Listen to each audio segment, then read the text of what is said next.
show the kind of variables that we actually considered while building this ranking system. And what I'm showing you here is a list of like 30 odd variables, but in reality, we had more than 50 variables.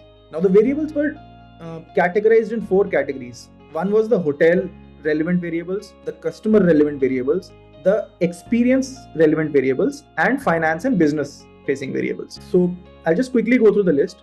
In terms of the hotel, what is the availability of the hotel is one factor. Is it available for users in general, or generally it is all booked out? What is the quality score? So OYO gives a quality score to each hotel from a rating of 1 to 5.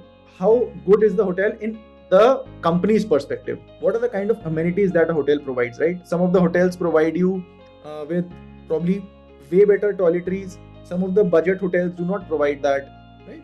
So what are the kind of amenities? Does the hotel provide breakfast or not?